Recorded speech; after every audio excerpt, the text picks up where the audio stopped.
का निचोड़ जो श्रोमणी धर्म है, सर्व धर्म में श्रेष्ठ धर्म, हर को नाम जप निर्मल कर। सरमोर कर्म है नाम जपने का, जिसको सबसे पीछे हमने कतार में लिखा ना, महाराज जी टाइम लगेगा तो जरूर राम राम जपेंगे, मन मानेगा तो जरूर गुर दीक्षा लेंगे, मन मानेगा तो जरूर सत्संगत करेंगे, मन मानेगा।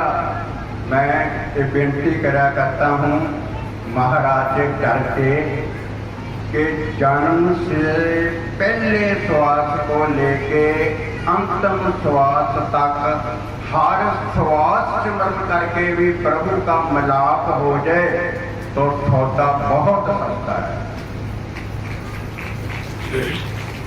क्योंकि सभी श्वास मिला ही सिमरन के लिए है। और आज तेरा कहते ना काम मेरे साध संगत भज केवल नाम, केवल नाम राम मनोरम सर्व धर्म में श्रेष्ठ धर्म। कौन सा श्रेष्ठ धर्म है महाराज? हर को नाम जप निर्मल करना।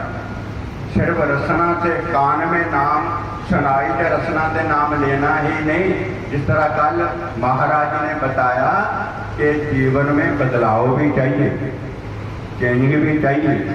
ये वैसा ही जीवन है, निंदा भी उधर की उधर है, ईगो अहंकार भी उधर का उधर ही है, फिर कोई ज्यादा फायदा नहीं होता। मन साचा मुख साचा सोए, अवर न पेखे एक से बिन कोए, नानक के लक्षण ब्रह्म ज्ञानी हुए। ये ब्रह्म ज्ञानी के लक्षण हुण मैं 2-3 मिनट में 6 लक्षण गुरु अर्जन देव महाराज ने बताए हैं। सबसे पहला मंत्रंग राम राम नाम ध्यान सर्वत्र पूर्ण है।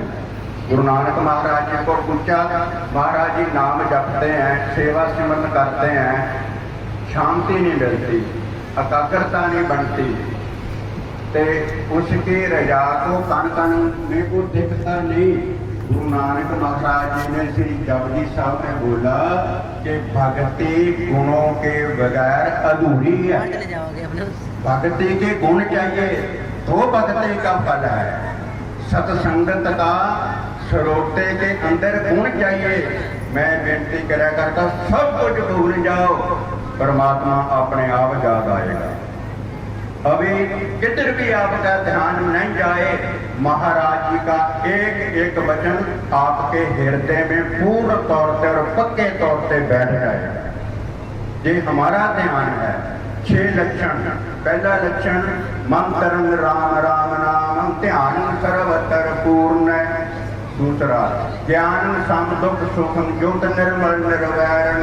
तीसरा दयालन सर्वत्र जिया 5 दोख बवर्जत। चौथा भोजन गोपाल कीर्तन अल्प माया सुख कमल रहता। 5वां पर निंदा न स्रोत श्रवण आप त्याग सगल ऋण कै। तो एक पूरे लक्षण बताए, 8 लक्षण पूर्ण पुरुष है। जिधर से मैंने प्रवचन कथा आरंभ किया ना, कि महाराज को जितना भी देखा आंखों से जो मिले, पूरे लक्षण मेरे को प्रतीत हुए। एक 6 लक्षण गुरु अर्जन देव महाराज जी ने जो सुखमनी साहब में बताए कि ब्रह्म ज्ञानी निर्मल ते निर्मला जैसे मैल न लागे जला। ब्रह्म ज्ञानी की गत ब्रह्म ज्ञानी जाना है। ब्रह्म ज्ञानी की गति को ब्रह्म ज्ञानी ही जान सकता, दूसरा नहीं। हम तो अपने जीवन के साथ देख के फिर देखते हैं, हमारे जैसे ये खाते हैं, हमारे जैसे ही सुनते हैं, हमारे जैसे चलते हैं। जब आपके जैसा शरीर मिला, शरीर की क्रिया तो आप जैसे ही करनी पड़ेगी। जो अंतर्मुख की यात्रा है उसमें फर्क है जमीन आसमान का। उपदेश मित्र सतर भगवंत भगत भावनी पर निंदा न स्रोत श्रवण आप त्याग सगल ऋण कै। 8 लक्षण पूर्ण पुरुष है। जो पूर्ण पुरुष है, ये 6 लक्षण मेन बताए गुरु अर्जन देव महाराज जी ने। 8 लक्षण पूर्ण पुरुष है। नानक नाम साध सवजन है।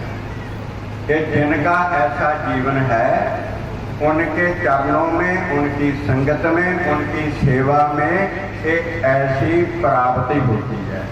उन जैसे मुक्तानंद जी की एक बहुत विशेषता, भगवान की कृपा, तो जिसको हम गॉड गिफ्ट कह देते हैं कि बोलते बोलते चौबी बना देते हैं। तो मैं कल उधर बैठा था, तो कुछ टाइम मैंने महाराज जी कविता लिखना शुरू किया, फिर मैं बंद कर दिया। मैं कहा नहीं, बिल्कुल ठीक नहीं लगता। अभी ठेठ पंजाबी में कविता है और उसके अर्थ मुक्तानंद जी करेंगे। मेरे को मालूम है समझ जाएंगे, आप भी समझ जाएंगे जो मैंने लिखा है, बिल्कुल ठेठ पंजाबी, क्योंकि आपको मालूम पड़ जाए कि ये पंजाब का रहने वाला जो कथा कर रहा है तो ये पंजाबी भाषा ये है। तो क्षमा करना, फर्स्ट लैंड बिल्कुल ठेठ पंजाबी मारा। बंदा होके कीती बंदगी ना फिर बंदा अखवाउण दा की फायदा।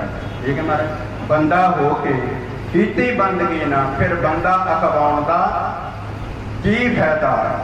फिर जो हमारा जवाब रहता, दिन तां लंघ गया झूठे धंधियां विच पै के, धंधे धंधारमे कच्चत हो गए।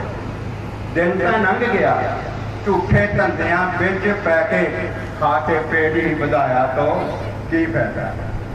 मनुष्य जन्म लेकर के अगर भगवान का भजन नहीं किया तो मनुष्य जन्म लेने से क्या फायदा। दिन तो व्यतीत हो गया व्यर्थ के धंधों में, दिन तो व्यर्थ हो गया, समाप्त हो गया व्यर्थ के धंधों में, फिर जन्म लेने से क्या फायदा। हाँ जी, जैसे नंगिया बचपन ते जवानी तेरा लंघ गया बड़े पावी तो की फायदा। जैसे जवानी से बुढ़ापा आ गया, बचपन से जवानी, जवानी से बुढ़ापा आ गया और जीवन तेरा समाप्ति की ओर। आप बोलते नहीं महाराज जी, अभी रोटी के लिए तो करना ही पड़ता है, झूठ बोलना ही पड़ता है, बिजनेस करना ही पड़ता है। उसका उत्तर, पेट तो जानवर भी तुर फिर के भर लेते, पेट तो जानवर भी तुर फिर के भर लेते थे, वो भी भरते ही है ना। ते अन्न को खा के बर्बाद किया तो की फायदा। पेट तो जानवर भी चल फिर करके भर लेते हैं, हाँ, और बिना भजन के अन्न को खा करके बर्बाद किया तो क्या फायदा। वचन है महाराज गुरु ग्रंथ साहिब महाराज जी का, चार गवाया खोए के, चार गवाया सम, चार पहर खा पी के और सो गए। लेखा रंब मगेसिया तू आहो केरे काम, तू कौन से काम पे आया। चार पहर सो के गवा दिया, चार पहर खा के गवा दिया। जब राम जी तेरा लेखा मांगेंगे तो क्या काम आया, कोई काम नहीं आया बिना। रैन गवाई खोए के, दिवस गवाया खाए, हीरे जैसा जन्म है कौडी बदले जाए। जैसे नंगिया बचपन ते बड़े पाते, जवानी तेरी नंग गया बड़े पाते, फिर की फायदा। जिसके लिए हम बिल्कुल बेकीमती सामान बर्बाद करते हैं, माया हाथों की मैल धूप अते छां जैसे। माया हाथों की मैल तू अबे जान, इसके पीछे लग के जन्म गवाया तो की फायदा। फिर मैं अपने बाजू को देखा महाराज, अपने आप को देखा, मैं कहा तू कौन सा धर्म राजा बन के बैठा है, क्या बता रहा है। जेड़े करनगे भरनगे विच कचहरी, जेड़े करनगे भरनगे विच कचहरी, तैनू धर्म राजा अखवाउण दा की फायदा। तैनू धर्म राजा कहाउण दा की फायदा। काबिले गौर, क्योंकि जिहड़ा कवि है वो अपना नाम जरूर लिखता और लगाता भी उधर है जो इधर उधर ना हुए। लास्ट है इस कविता का लाइन, तू भी सुन लै गल कन खोल मेरे, तू भी सुन लै गल कन खोल मेरी, करतार मिले ना करतारा भगवान का की फायदा। तू भी मेरी बात सुन ले, इन्होंने कविता बनाई अपना नाम फिट कर रहे हैं। तू भी मेरी बात सुन ले कान खोल करके, करतार यानी परमात्मा, करतार नहीं मिला तो करतार कहलाने का क्या फायदा। ठीक है महाराज, सीमा करते हैं। ठीक है, महाराज।